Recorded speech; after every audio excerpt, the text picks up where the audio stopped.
Hola, ¿cómo están? Nos complace mucho poder realizar un episodio más de Justicia en Yucatán Radio, extensión de nuestra revista Justicia en Yucatán del Poder Judicial del Estado. El día de hoy contamos con la participación de un distinguido colaborador, no solo de este programa, sino también de nuestra revista institucional, doctor Jorge Rivero Evia, magistrado presidente de la Sala Colegiada Civil y Familiar del Tribunal Superior de Justicia. Doctor, bienvenido. Muchas gracias, Mauricio. Un gusto para ti, para estar contigo y con tu auditorio. Por supuesto que el gusto es de nosotros, doctor. En este programa vamos a platicar con el doctor Rivero de las sentencias de lectura fácil, tema que por supuesto tiene varias aristas.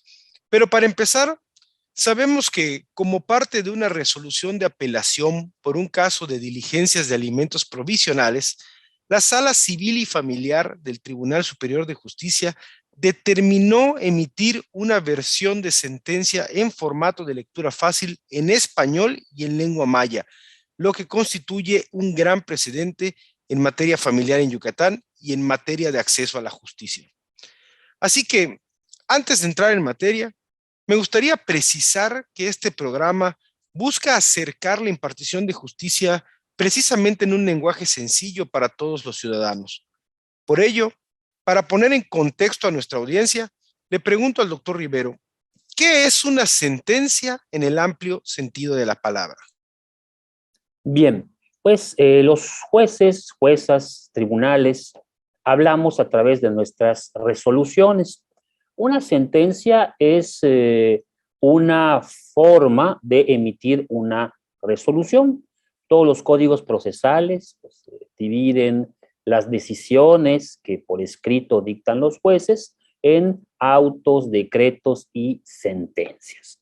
Las sentencias, por lo general, vienen a definir el punto controversial en un caso concreto, derivado del cual pues, se promovió una demanda, una contestación, se llevó el debido proceso a través de las pruebas, los alegatos y culmina con la decisión final. Entonces podemos decir que la sentencia es la decisión final de una controversia. ¿Cómo es esta sentencia? Bueno, los artículos 14 y 16 de la Constitución General de la República, pues nos exigen que todo acto de molestia, de privación, que son los cuales se clasifican los actos de autoridad en materia constitucional, tienen que, primero que nada, dictarse por escrito, en mandamiento escrito, donde se funde la competencia de la autoridad que está decidiendo, pues, un punto de derecho. La competencia es lo que hace que una autoridad como la judicial pueda actuar y pueda ir dentro de ciertos límites que la misma ordenanza, la Constitución, la ley, el marco normativo establecen, de tal manera que se respete el denominado principio de legalidad, que implica para las autoridades que la autoridad no pueda hacer más allá de lo que la ley le exige y, contrario sensu, los ciudadanos comunes y corrientes, cualquier ciudadano, puede hacer todo aquello que no le esté prohibido. Dentro de ese marco general es que las autoridades, al emitir lo que son las decisiones, insisto, de un punto de derecho, pues pronunciamos por escrito lo que son estas decisiones llamadas sentencias, que vienen también a tener un contexto interesante, sobre todo con la oralidad. La oralidad también, pues viene a ser una serie de inercias que tiene en la actualidad el proceso mexicano y pues nos indica que también los juicios serán orales, pero el que sean orales no implica de suyo que vayan a soslayar, a evitar o a omitir el dictado de una sentencia por escrito. Entonces, así como la gran mayoría de los procedimientos, como en el caso concreto, el enjuiciamiento familiar es oral, culmina con una sentencia escrita. Podríamos decir entonces que la sentencia es el documento que contiene una decisión judicial y las razones que llevaron al juzgador a tomar tal o cual decisión. Efectivamente, lo que viene siendo la fundamentación y la motivación también mandada desde la Constitución. La fundamentación es el artículo donde se funda esa facultad para poder resolver el caso concreto, y la motivación son las razones, las buenas razones, la justificación por la cual se decidió el litigio, el punto de derecho en tal sentido. Ahora bien, quiero comentar que la Suprema Corte de Justicia de la Nación, que es el máximo tribunal de nuestro país, ha definido el formato de lectura fácil como una comunicación en un lenguaje simple y directo, en el que se evite el uso de tecnicismos y conceptos abstractos, que es muy propio, por cierto, del lenguaje jurídico, y este debe sustituirse en algunos casos con ejemplos y un lenguaje cotidiano, tratando de personificar el texto lo más posible. Doctor, entonces, ¿por qué es importante que una sentencia tenga una versión de lectura fácil y qué es lo que esto implica? Claro, como bien has dicho, el derecho es una ciencia que está llena de tecnicismos, ¿no? Lo que es el argot, el lenguaje jurídico es eminentemente conceptual, más aún en un sistema como el nuestro, que abrevamos de la cultura jurídica europea, latina principalmente, y muchas de las instituciones que resolvemos cotidianamente, pues su nombre se encuentra en latín. Un ejemplo característico, el concepto patria potestad deriva del concepto latín romano de patria potestas, que significa que había un pater familias, o sea, el padre de la familia, el progenitor varón, que era el dueño prácticamente de todos y de todas, ¿no? De tanto de las cosas como de las personas, y él decidía qué hacer en un caso u otro. Simplemente por poner un ejemplo. Y esas figuras que aún permean en el sistema, pues aún tienen, si no su raíz en latín, pues el concepto mismo deriva inmediatamente del mismo lenguaje, ¿no? Entonces, al ser una disciplina conceptual llena de ideas que no son necesariamente comprendidas por todos, a veces nuestro trabajo parece ser que está dirigido a los abogados, ¿no? Un abogado pues debe tener la base firme de este tipo de conceptos, y se convierte en un diálogo entre lo que es el abogado que representa a un justiciable y la autoridad. Pero entre el uno y el otro se pierde la comunicación. El derecho también es comunicación, el derecho es lenguaje, diría por allá Habermas, ¿no? Un gran filósofo. Entonces, esa comunicación, ¿cómo hacérsela llegar al que realmente importa? Claro, desde luego, el abogado debe de conocer los conceptos, entenderlos para, en su caso, podérselos traducir a su cliente, o pues impugnar esa decisión en otras instancias, como puede ser, por ejemplo, en el juicio de amparo. Sin embargo, se rompe algo, y sobre todo en estas épocas de lo que llamamos la justicia abierta, se pretende que haya canales de comunicación con los directamente justiciables, por obvias razones. Primero que nada, porque el asunto que es de vida o de suma importancia, a final de cuentas, impacta en la vida de un ciudadano común y corriente, de un ama de casa, que no necesariamente va a conocer o a entender los alcances de una sentencia. Y obviamente en ciertas materias que son más áridas que otras, pues habrá que hacer algún puente para tener esa comunicación, y que definitivamente pueda ser asequible a la persona cuyo problema se está resolviendo sin que tenga que contar con un intermediario. Se pierde la comunicación y obviamente se puede generar desconfianza en las autoridades. Por esa virtud es que en esta actualidad estamos hablando de una justicia abierta, estamos hablando asimismo de que la oralidad pretende también el tener esa cuestión directa con los justiciables al estar presentes en una audiencia, y no tengan que pues tener interpósita persona, o sea, un tercero que tenga que traducirles lo que una sentencia está pues ya determinando. Vaya, se pretende que haya una comunicación directa, inmediata con la persona que tiene el problema que está resolviendo un tribunal.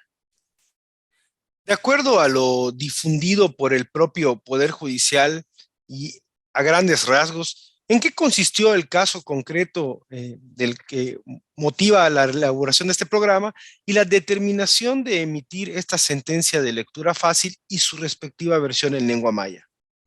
Claro, el asunto es un asunto, pues, como muchos del derecho familiar, del ámbito del derecho de familia, una eh, abuelita que tiene 4 nietos, una adolescente y 3 más pequeños, que su hija fallece, la mamá de los niños fallece y la abuelita materna pues queda con la carga de tener a los niños, procurarles pues alimentación, vestido, escuela y todo, ¿no? El padre, el progenitor, una persona con recursos, dedicada a lo que es la ganadería en un ejido, que sin tener pues grandes lujos, pues tiene manera de ganarse la vida, pues se desentiende de sus 4 criaturas. Y pues la abuelita se ve en la necesidad de promover unas llamadas diligencias de jurisdicción voluntaria en materia de alimentos para solicitar por conducto de la autoridad judicial que la persona obligada a otorgar una pensión alimenticia, que es el papá, pues la otorgue, ¿no? Teniendo en cuenta que es, primero que nada, un deber ético, moral y además un deber jurídico conforme a la legislación del Estado de Yucatán. Resulta ser que pues la abuelita es mayablante. La abuelita no comprende el idioma español y que además el idioma español, no solo en este código, en el de Yucatán, sino en el de toda la República, de todas las entidades federativas y los federales, es el lenguaje oficial para las actuaciones judiciales. Entonces, también nuestro Código Procesal Familiar, como todos los códigos también del país, establecen que cuando una persona no entienda, no hable el idioma español, máxime cuando hay un tema de oralidad, como es el procedimiento familiar, pues tendrá que estar asistida o asistido por un intérprete. Para ello tenemos, al menos en el Poder Judicial del Estado, una serie de intérpretes oficiales, siendo además la lengua maya una lengua pues común, ¿no? De nuestra tierra, pues contamos con peritos oficiales, traductores en el padrón correspondiente que manejamos el Consejo de la Judicatura y el Tribunal Superior de Justicia. Si bien esta señora estuvo asistida por un intérprete, pues recordemos que las demandas se presentan por escrito, ¿no? Y en el caso correspondiente tuvo que ir con un abogado y que el abogado le redactara, pues, en un español para poder promover la instancia correspondiente ante el juez, pues las demandas respectivas, ¿no?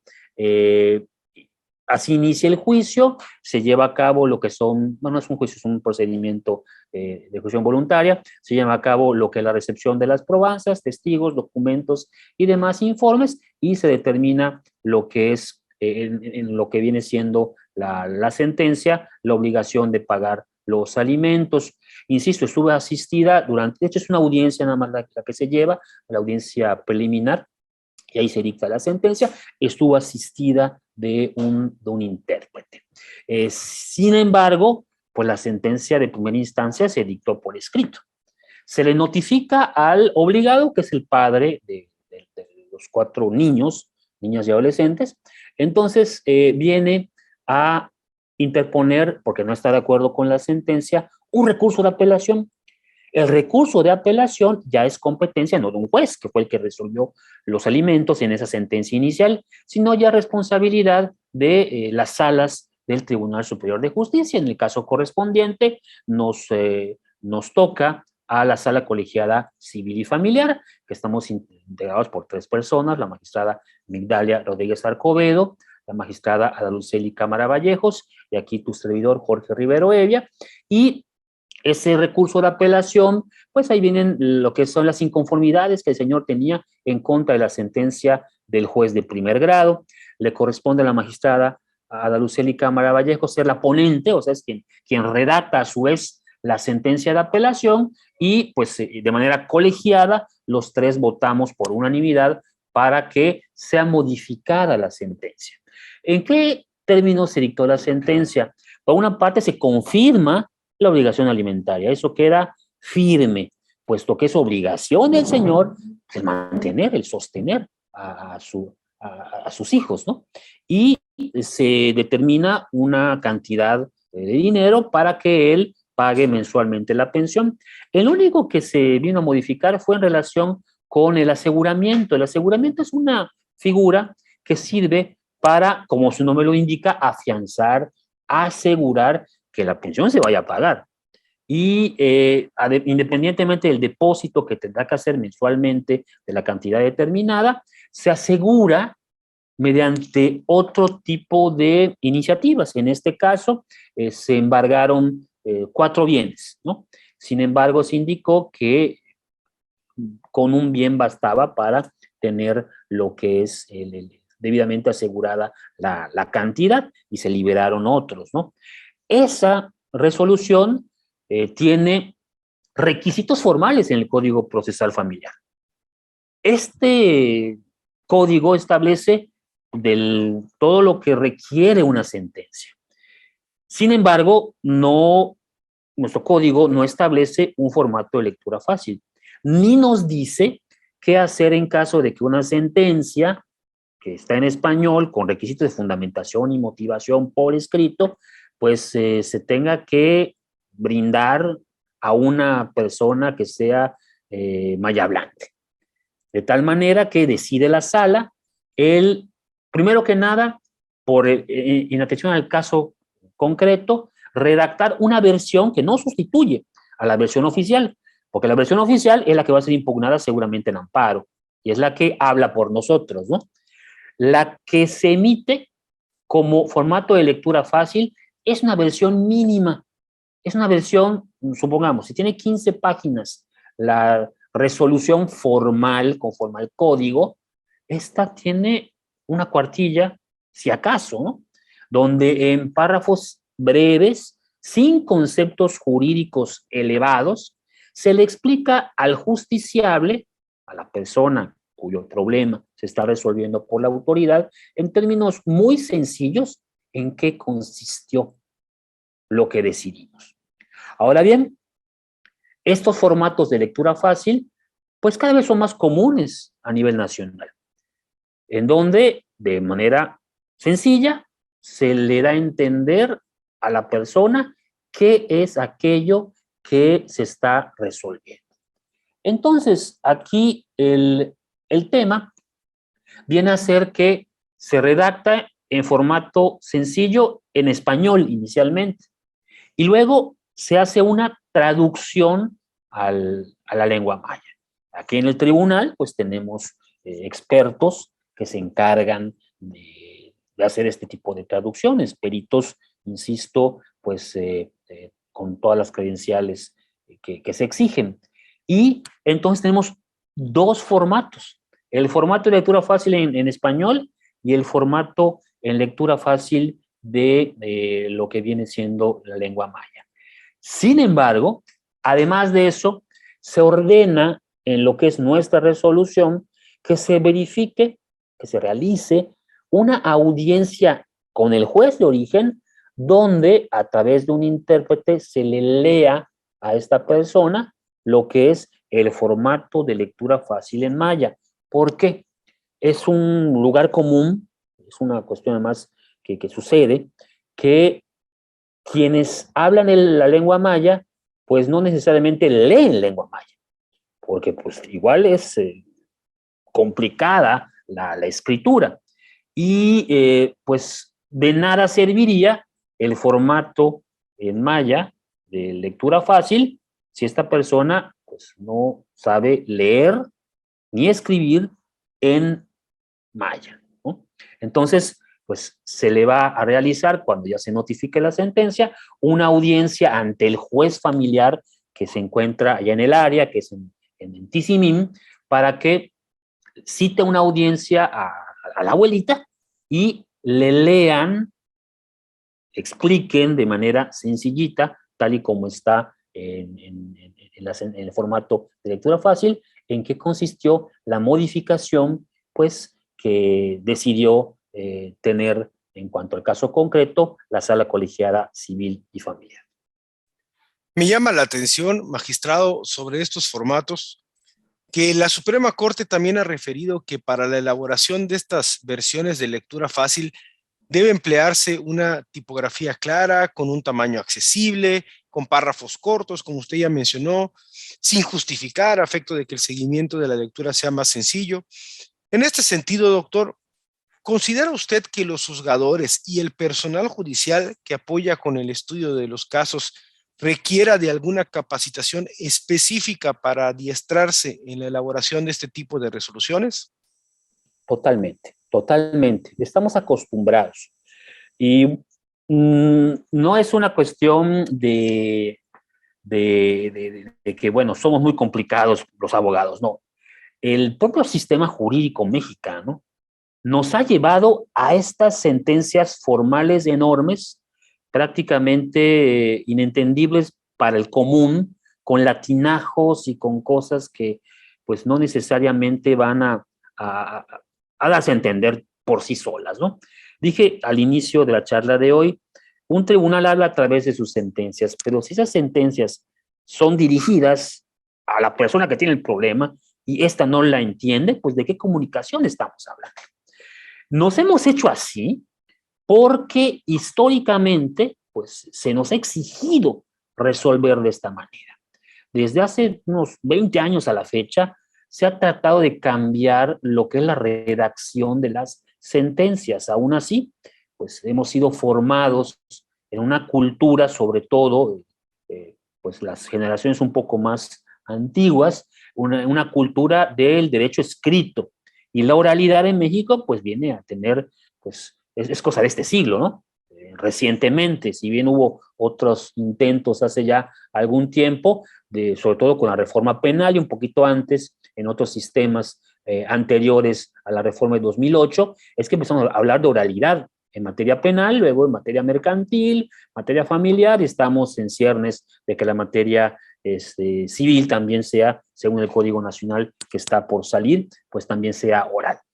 De esta manera es que estamos hechos a la medida de un sistema complicado, de un sistema donde abunden las referencias al latín, a una conceptualización excesiva, e irnos por muchas cosas derivado sobre todo de las exigencias que interpretan, como interpretaba más que nada, tribunales federales en relación con esa motivación y fundamentación de la que hablamos también hace unos momentos. La exigencia de la motivación y fundamentación por escrito ha hecho que los tribunales resolviéramos de esta manera. Sin embargo, es algo que hay que cambiar. Y desde la Suprema Corte de Justicia de la Nación, ese cambio de paradigma se está dando desde hace algún tiempo, sobre todo con la existencia de estos protocolos de actuación. Hay protocolos de actuación en materia de niños, niñas y adolescentes, en materia de inmigrantes, en materia de personas en edad senescente, en materia también de personas con alguna especie de discapacidad. Todas esas cuestiones recomiendan que, por ejemplo, a un niño habrá de explicársele en lenguaje fácil, sin que sustituya a la sentencia de juicio de divorcio de sus padres, pues, ¿por qué se decidió así? ¿Con qué papá o mamá va a vivir? ¿Qué va a pasar con la convivencia que tenga con los progenitores? Si se le va a pagar una pensión alimenticia, este tipo de cuestiones dichas de una manera fácil y sencilla. A una persona con alguna discapacidad, pues también darle a entender, si es una discapacidad cognitiva, pues de una manera muy sencilla, pues qué es lo que se decidió. Si se decidió ya no se habla de interdicción, pero si se habla, por ejemplo, una sentencia donde disminuya su capacidad de goce bueno, de goce no, la de ejercicio, que es la que es la participación en la vida directa de un individuo, el acompañamiento que va a tener, qué tipo de cosas puede hacer o no puede hacer, solo o acompañado, si va a tener un tutor, todo eso dicho de una manera totalmente, insisto, asequible y sencilla, de tal forma que pueda comprender, insisto mucho en esto, quien tiene el problema por resolver por parte de las autoridades, sepa exactamente a qué atenerse. Eh, si una persona no conoce las reglas del juego y no sabe qué es lo que decidió, pues un tribunal entonces no está participando en esa justicia. Y por lo tanto, ese malentendido, esa falta de comunicación puede generar frustraciones, puede generar incomprensiones, puede generar también errores que pues induzcan a lo que es pues un sistema de derecho que no necesariamente resuelva los problemas de la gente, que para eso estamos acá, para resolver este tipo de situaciones y sobre todo comunicarlas y darlas a entender a quien le está sufriendo, quien está padeciendo el tema por el cual el Estado interviene a decidir. Doctor, se nos está acabando el tiempo, pero antes de cerrar, a mí me gustaría mucho conocer su opinión, ahora que mencionó sobre algunas personas con alguna discapacidad. ¿Cuál cree que sea el futuro de otros medios de accesibilidad, tales como el formato braille para las personas discapacitadas visuales o la lengua de señas mexicana para quienes presentan discapacidad auditiva, por supuesto, en términos de la actividad jurisdiccional?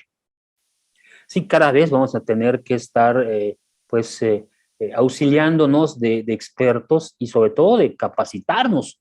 Hace un momento preguntaba la cuestión de la capacidad, del adiestramiento del personal para la emisión de las sentencias en formato de lectura fácil, que necesitamos obviamente cambiar el paradigma. Y segundo, también el apoyarnos directamente en personas expertas para también adiestrarnos en la lectura, formato de braille también, desde luego, y la lengua de señas mexicana, que en cuanto a esta segunda, hasta hace un par de años, si no es que menos, en el tribunal ha habido un ímpetu muy importante para difundir este lenguaje entre el personal. Es una obligación, sobre todo porque requerimos que los obstáculos en el acceso a la justicia sean removidos. Estos son de diversa índole, pueden ser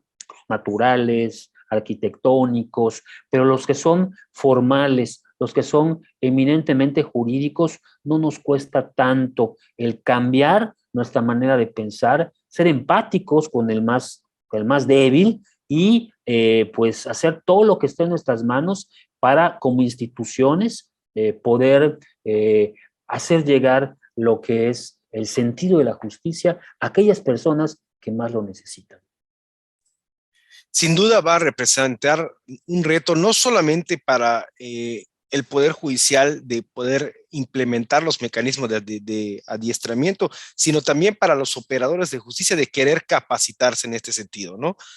Agradecemos mucho la participación del magistrado Jorge Rivero Evia, como siempre, muy atento a nuestra convocatoria. Muchísimas gracias, doctor.